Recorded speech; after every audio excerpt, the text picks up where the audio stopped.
वज़ीर-ए-आज़म इमरान खान ने तरक्याती मंसूबों का संग बुनियाद रखने के मौका पर अवामी इज्तिमा से खिताब में कहा, महंगाई सिर्फ पाकिस्तान का नहीं पूरी दुनिया का मसला है। वज़ीर आला पंजाब उस्मान बुज़दार ने रेस्क्यू एयर एम्बुलेंस की मंजूरी देते हुए कहा, शहरियों को इनकी दहलीज पर इमरजेंसी सर्विसेज फराहम की जाएंगी। पंजाब के सालाना बजट में 560 अरब के डेवलपमेंट फंड्स में 85 अरब का इजाफा करके डेवलपमेंट बजट को 645 अरब रुपए करने की मंजूरी दे दी है। सियालकोट में श्रीलंकन फैक्ट्री मैनेजर प्रियंका कुमारा कत्ल केस में गिरफ्तार मुलजिमान का ट्रायल जेल में ही करने का फैसला किया गया है।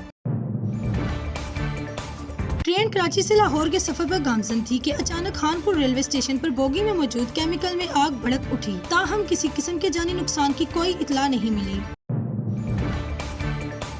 स्विट्जरलैंड के शहर जिनेवा में आज़ाद खालिस्तान रेफरेंडम के लिए वोटिंग मुकम्मल हो गई। वोटिंग का अमल सुबह 10 से शुरू होकर शाम 4 बजे तक जारी रहा। वोटिंग में यूरोप भर से सिखों ने जिनेवा आकर हिस्सा लिया।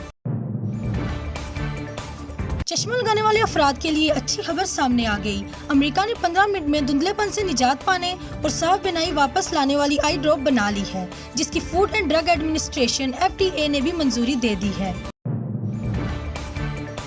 अमेरिका ने चीन, म्यांमार, शुमाली कोरिया और बांग्लादेश के दर्जनों अफराद और इन ममालिक से ताल्लुक रखने वाले इदारों पर वसी पैमाने पर इंसानी हकूक़ की पामालियों से मुतल्लिक पाबंदियां आयद की हैं।